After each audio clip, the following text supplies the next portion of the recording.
Hi, everyone. Good afternoon. My name is Wenlan Qian. I am an associate professor at the Department of Finance at NUS Business School in National University of Singapore.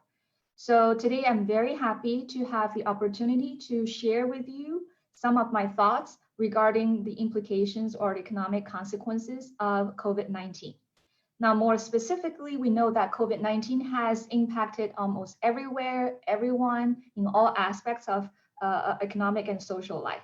So today, the specific focus that I'm going to discuss is related to something that everyone is very familiar with, which is the impact of COVID-19 on consumer spending.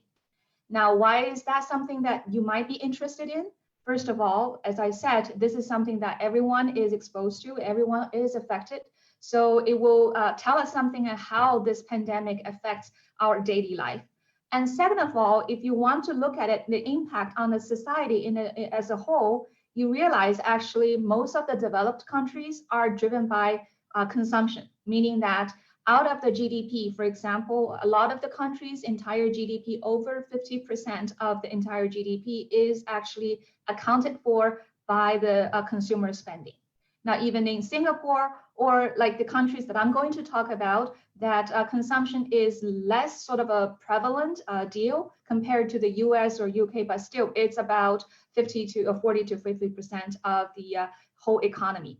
And therefore, understanding how COVID-19 is going to change the way people spend and the amount of people spend in the short term and implication for the long term, it will tell us something about how business will be reshaped, how revenues are going to be generated or lost, and how it's going to affect industries and related sectors, and how is it relevant to policymaking.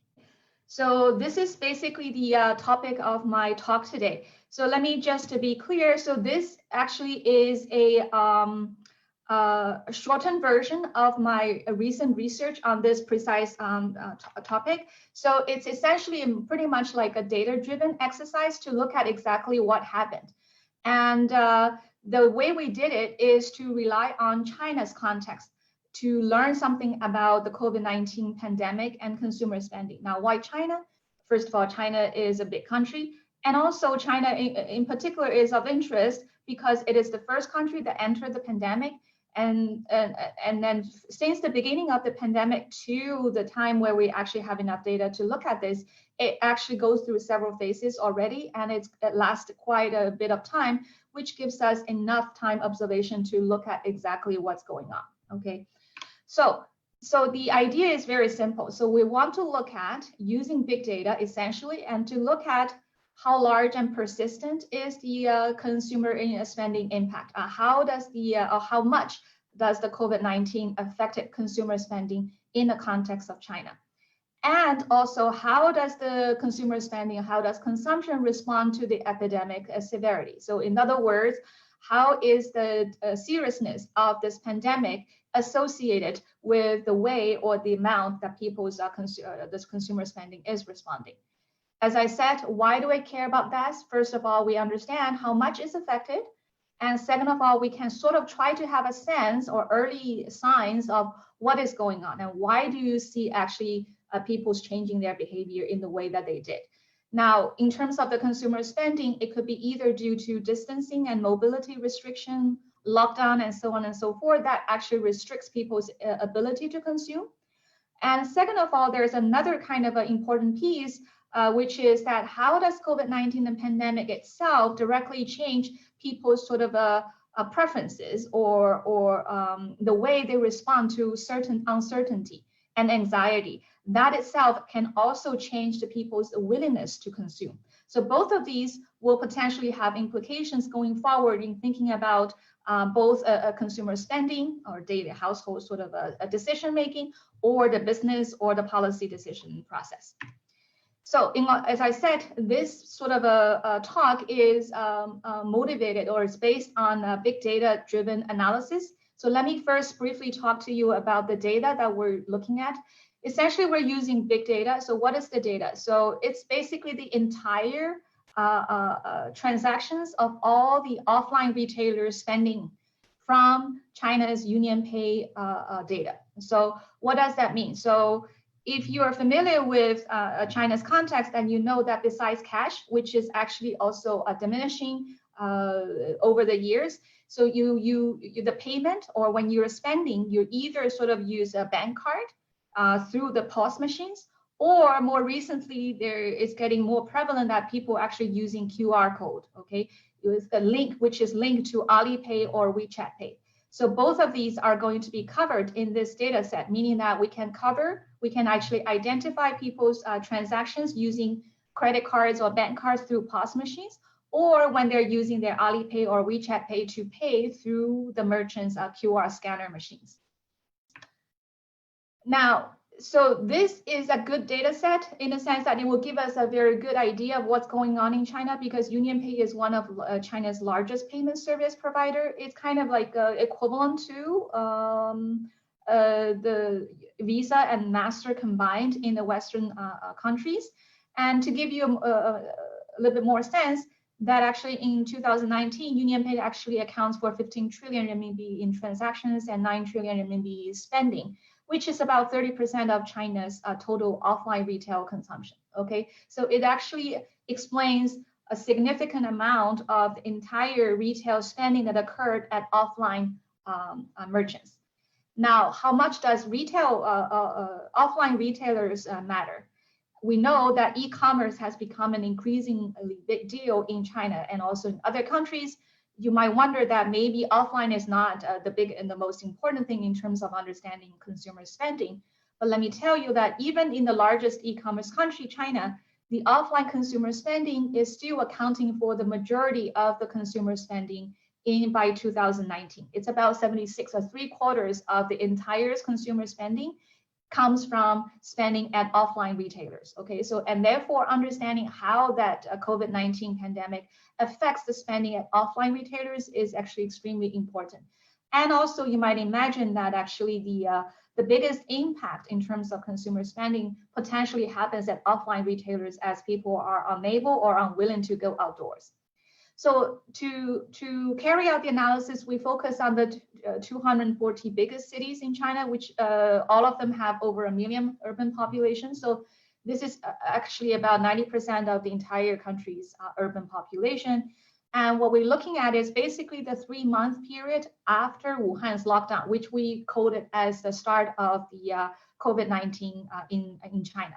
Okay, and we also look at some time before the Wuhan lockdown to provide a baseline estimation of what the spending would have looked like without the pandemic. Okay, in order to provide a better sort of an estimation, we also look at 2019 to have a sense of what actually the pattern looks like in the 1 year before, and then to compare with what the consumer spending looked like in the 1 year after, which is basically the period of the pandemic.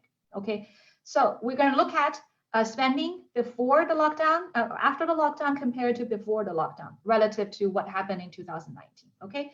So we're gonna do some statistical analysis. I'm not gonna bore you with the details. Let me just show you some figure, which is actually giving you a very striking pattern. So this is essentially by aggregating all the spending across all the 200 over cities in China and look at the spending in 2020 compared to 2019. The red line gives you the spending pattern in 2020. There you could immediately see that after the lockdown, which actually occurs denoted by this green line, you see an immediate and sharp decline in the overall consumer spending immediately after the Wuhan lockdown. And it actually went down by a significant amount, stays very low for a long time. However, after 1 month or so, you start to see actually the slow recovery, okay? Now, this is all compared to 2019, where you also see a similar sort of a drop in spending, which is likely due to the Spring Festival or Chinese New Year, sort of a seasonality effect. However, the consumer spending quickly recovered back to normal in 2019, unlike what happened in 2020, which is an indication of what the pandemic has done to consumer spending. Now, just to give you another idea about the most severely hit city, which is Wuhan, you actually see a similar pattern, but also perhaps unsurprisingly that you also see that Wuhan spending actually stays very, very low for a long, long period of time. that is actually consistent with the fact that this is a city that's actually most severely affected and by the pandemic as well as the lockdown restrictions until the very end of the 3-month period that you start to see some signs of recovery, but it's actually very slow and very minor. Now, so how much did spending actually drop? So through the statistical analysis, we can come up with several estimates that potentially are useful. First of all, in terms of percentage, okay? So for example, previously, if the spending is kept at 100 level, then after the pandemic, what percentage of the $100 has lost, okay? So the percentage-wise, the overall in China, 32% of the consumer spending is lost, all right? And where does it drop the most? You see the strongest decline for several categories. One is dining and entertainment, and one is travel spending, okay? This is actually also quite intuitive because we know that in China, as well as many other countries, all the cities has implemented sort of lockdown or mobility restrictions to a varying degree. So you would naturally see that all those kind of a service industries or service sector merchants are heavily hit. And especially for a lot of the dining entertainment, a lot of those businesses are actually forced to close during the lockdown period. Now, in terms of the dollar effect, let me just tell you in overall in a 3-month period, what does that mean for China's economy? Overall, 1.22 trillion renminbi is lost during the 12-week post-outbreak period for consumer spending. And how large is that? Actually, that is about 1.2% of China's GDP in 2019. This is 3 months of consumer spending in offline retailers alone, actually amounts to about 1.2% of the entire year's GDP in the previous year. Okay, so it's a very significant kind of a drop. Now, what happens to online spending? Remember, what we have documented here is mostly offline spending. You hear stories, or you might personally experience that during the lockdown period or during the post-pandemic period, people might change their spending behavior. Now, previously, I go to cold storage or I go to local retailers to buy groceries. Now, probably I'm going to resort to online retailers. We actually did something like that, and what we do find is actually the online retailers are much less affected. Okay, so it's still going down, but it's going down by much less amount. To some extent, that tells you that people actually are shifting some of their previous shopping habit or venues from offline to online retailers. Okay, so, but overall, you also see a quite big decrease in online spending in 12 weeks after the pandemic. So adding up everything together, you can reach the conclusion that in the 3-month period after Wuhan's lockdown, China's spending goes down still by a significant amount, by 27%. This is a very significant amount. Okay, this is in terms of the total dollar volume. Now, what more pattern do we observe? So this plot basically gives you a sense of the cross-city variation, which type of cities are affected the most and which cities are less affected, okay? So on this graph are all the dots of the 200 over cities, okay? So what I plot here is basically I plot the level of the spending decrease for each city against the epidemic severity. So how do I measure epidemic severity? It's essentially the number of the COVID cases. Okay, this is just a simple way to capture how much affected the city is. Okay, so here you see a strong sort of a downward sloping line. What does that mean? That basically means that the cities with more COVID cases experience greater decline in consumer spending.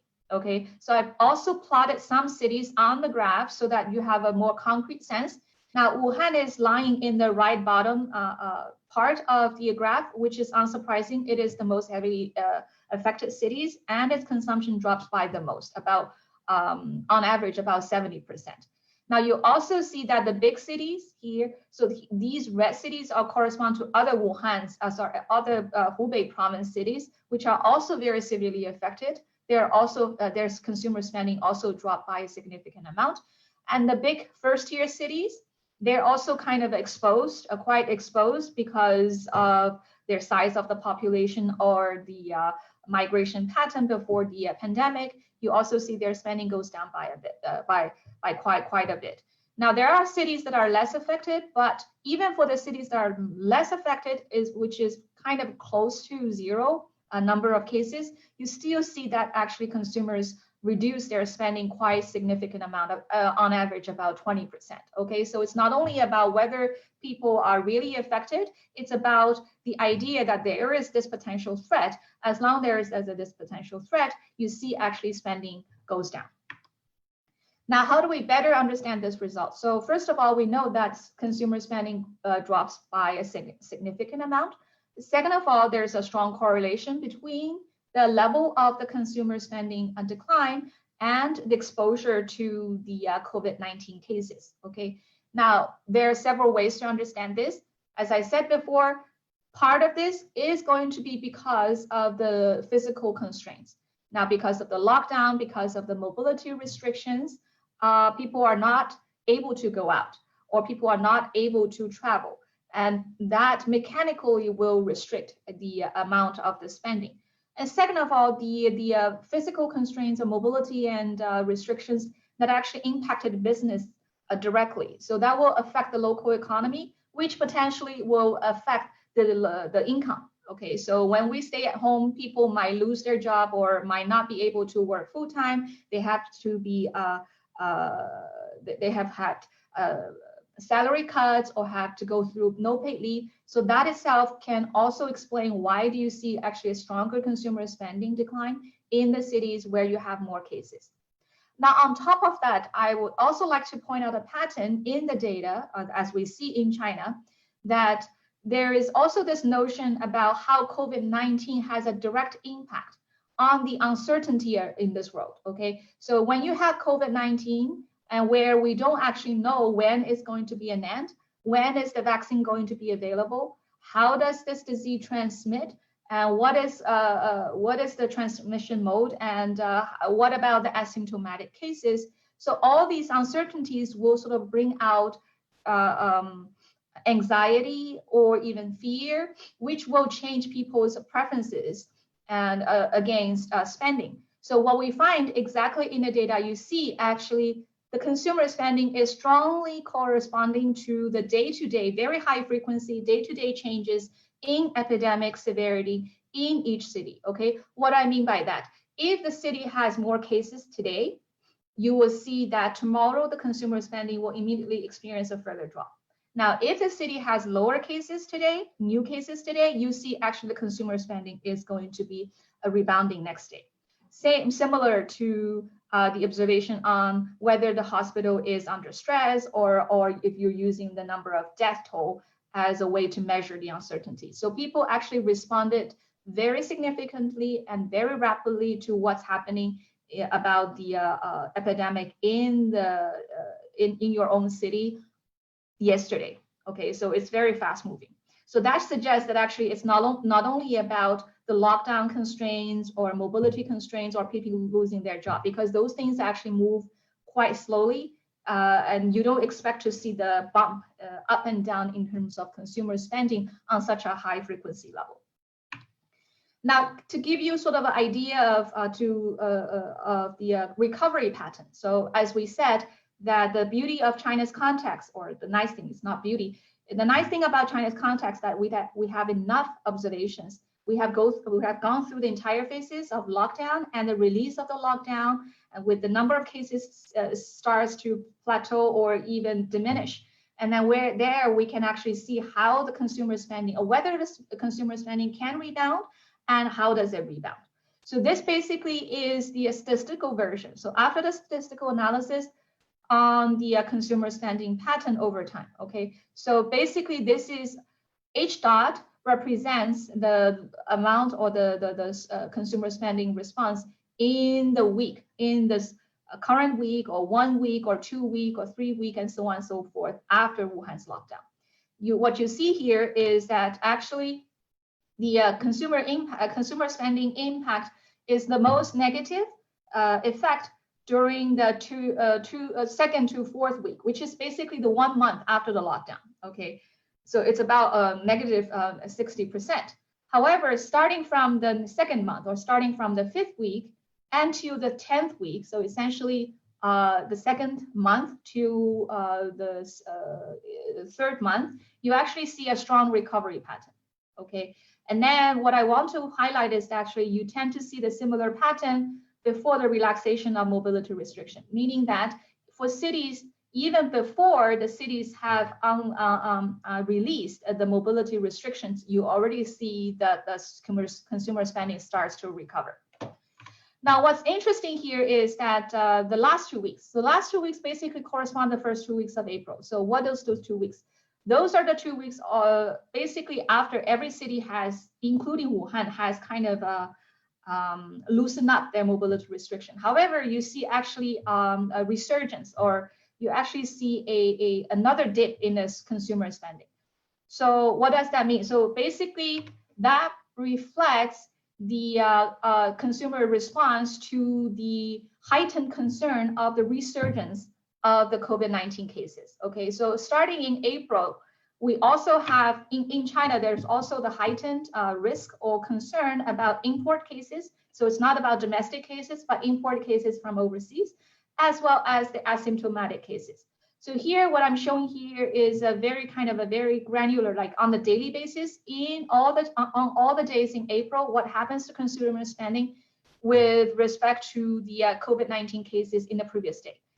Basically, the way to read this is that as soon as you see an increase in the COVID-19 cases, which includes the asymptomatic cases, yesterday, you actually see, for example, that the consumer spending immediately dropped.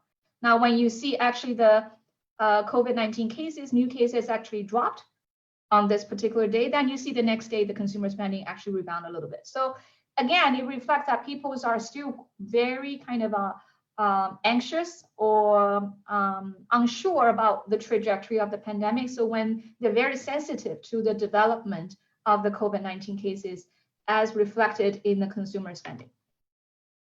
Now, in terms of the categories, you see actually these are all the spending of consumer goods, retail goods. The most sensitive categories is the durable goods. Durable goods include electronics, home furnishing, or car-related expenses. You actually see that it dropped by the most, and it also recovers by the most, and it sort of dip down the most in response to the April cases. Now, the daily necessities, including household or grocery or household items, they also go down, but they're less sensitive, okay? Now, here for dining, entertainment, and travel related, those are the most affected sectors. You actually see that the drop is the most significant, and also the recovery is the slowest, okay? By the end of the 12th week, they're still significantly down below what the normal baseline period would suggest. To compare with the spending of retail goods, you actually see that the recovery is actually quite promising. However, if you look at dining, entertainment, and travel, it's still significantly below the baseline. It's about 40% below the baseline. So that will still take a long time for you for the pattern to recover. Okay, so in the last couple of minutes, let me show you basically across China, what does the recovery or what does the trajectory of the consumer spending look like? So this is basically a map of China. So here, the color corresponds to the level of the consumer spending decline. The darker the red, that shows the greater the decline of the consumer spending. So now in the first month after the Wuhan lockdown, you pretty much see that it's all red, and it's quite all dark red across all cities in China. So all the cities, none of the cities is immune or is exempt from this pandemic. The spending dropped by a significant amount. And you look at the second period or the second month, it's already starting to kind of recover. Now the middle part, which is the Wuhan province, still is quite significantly negative, but a lot of the places already show signs of recovery. Now, in the final month, which is basically the second half of March and early half of April, you actually see most of the cities are almost or is recovering very well. And some of the cities actually even experienced a positive change in the consumer spending relative to what you would have expected, okay, without the pandemic. Okay, so the final pattern that I want to show is that if you divide the cities by their exposure, by their sort of a economic sector division, okay, so some cities are more specialized in service sectors, for example, or some other cities are more exposed to export sectors. So I want to explore to what extent, for example, that we know that this is impacting the service industry the most, and also especially in the later part of the sample, when the other countries also gone through this pandemic mode, that China's export sector is going to be severely affected. Now, that potentially will affect people's income and the business performance and so on and so forth. To what extent that actually affects the consumer spending behavior that we observe in the data. So the bottom line is that once you divide the cities into the cities that are more heavily relying on the service industries and less heavily relying on the service industry, you see actually a very similar pattern. All of them are severely affected at the beginning, and all of them actually are recovering quite significant in the end, and then all of them are sensitive to the sort of a resurgence of cases in April. Now, export dependence, the cities divided by export dependence show a similar pattern. Even though the cities with greater exposure to export should have more worries or should already be affected by the declining in business and income, you still see a very similar pattern that the consumption is still rebounding and is very sensitive to the trajectory of the COVID-19 cases. This tells us that it's not only about the economic fundamentals that's all going to affect consumer spending. It's also about how this COVID-19, the pandemic, directly changes people's preferences. Let me conclude. I see some questions. Maybe let me just briefly talk about the concluding thoughts before I open up for questions. So essentially, this is basically gives you an early sign of what's going on in terms of consumer spending using China's data. Of course, the full extent of the impact of recovery needs further data, not only for China, but also around the world, especially like since every country has entered this phase, you will see sort of a more complicated kind of an impact through the economic interactions and so on and so forth. So further analysis is needed. However, I do believe that these data or these patterns give us some early signs of a potential permanent trend. The first thing is about the consumer spending a choice preference. Okay, so you will see. I would say that actually there will be sort of a increasing trend for consumers to move their spending from offline to online retailers. Now, obviously, this is going to happen. This is what we see during the pandemic.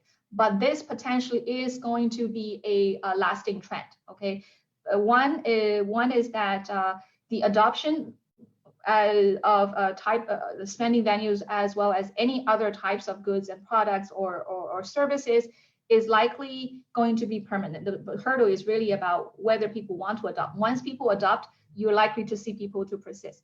Second of all, this pandemic is not a short-term phenomena. It's likely to stay with us for a while, so that the type of the so it's likely that the consumers will stick to online retailers, and the online retailers will sort of grab more opportunities to sort of increase their market share. That the type of goods and services, the composition of people's spending basket is also likely to change. Now, the dining and entertainment or any kind of a spending that requires close interaction in a closed physical space is likely to be impacted severely in the mid to even longer horizon. So, and then any type of services that can facilitate people's sort of a spending needs or all types of needs in the remote setting is likely to flourish. Okay, as we already see that not only in terms of the e-commerce, but also the related industries, or even, for example, the software industry that provides the remote interaction between people like Zoom and so on and so forth. The lastly that I want to share, which is that it's likely that people's will change their preferences about spending or the spending versus savings choice. We have already seen that. It's not only about China, we also see that in Singapore and in US, people actually already find that the savings rate has gone up during this pandemic, okay? So that likely reflects people's sort of a increase in their precautionary savings motive because of the uncertainty that's triggered by this pandemic. So that will have actually also broad and long-lasting implications for either governments and also businesses. And how do you sort of stimulate people's willingness to spend, because that's your business revenues. And also for financial institutions, how do you actually provide better service to cater to people's changing risk preferences or their choices between savings and spending, and then specifically about their risk aversion, for example, about against a disaster risk and so on and so forth. So that's also questions and opportunities for all involved sectors, not only for households, but also for governments, businesses, and financial institutions. Okay, so that overall is my sharing. So the first question is, what is the implication of China's pattern for other countries and regions such as Singapore? Do we expect to find a similar pattern? My answer is that yes. So the reason I sort of shared the findings on China, because we have a longer time series and we have the data. So now there are also follow-up studies that actually suggest that China's pattern is also seen in other countries. For example, there's also recent studies using Singapore's data that also find a very significant impact on consumer spending, ranging about 30%. And also they find that actually not only because of the lockdown or circuit breaker restrictions, not only because of the labor income implications, but also because people's risk avoidance behavior and precautionary savings motive. Okay, the other questions, let me read out. What do you think of China issuing 19 billion renminbi of consumption coupons to stimulate the economy? How long time it would work? Okay, so that's a very good question. So this is a very debated or discussed questions in the policy circles in China as well. So the China, actually it's not the central government, it's the municipal, local governments, different local governments actually has issued digital coupons to encourage spending and to help the local economy. So far the evidence that I'm aware of is that they do seem to work somehow, right? So when you distribute the coupons, people actually do respond, and then they respond by actually going to the offline retailers and spend. Now, to what extent that actually can affect the aggregate economy, it's an open question still, because the amount of the digital coupons, the amount of the coupons is still quite small relative to the overall size of the economy, and also depends on which cities you're talking about. And then the digital coupons actually vary in terms of the type and the restrictions, and each different city will also have different implementations. So taking that all into account makes the answer to this question slightly more difficult to answer. The early answers seem to be that people do seem to take advantage of the coupons, but I do think that we need a longer time series to actually look at in terms of the aggregate impact, whether it can actually provide a boost to the aggregate or local economy. One particular concern I might have is that we all know from the academic research that when you have those coupon or say shopping rebates or promotions, that potentially can have a temporary effect, because people basically will move their consumption or spending from the future to the present. Okay, so now everything is cheaper by, let's say, 10%. So previously I had planned to buy a refrigerator maybe next year, but now I'm going to move that spending to this year because it's going to be cheaper. Now, overall, the spending doesn't go up because I'm just moving around my pre-planned spending. So when you're taking into account this time series potential substitution effect, the aggregate impact is still less clear. So we need a little bit more time to assess the aggregate impact of the digital coupon.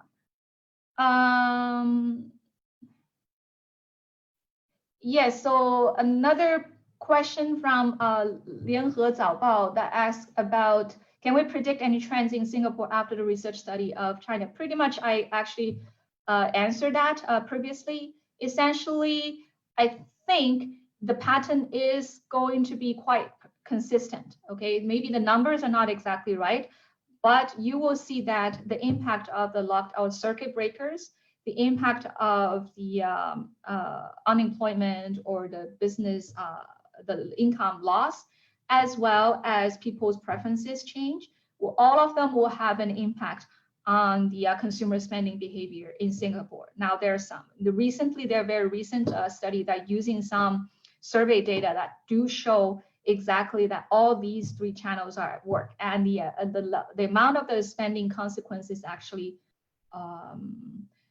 similarly large, about 30%.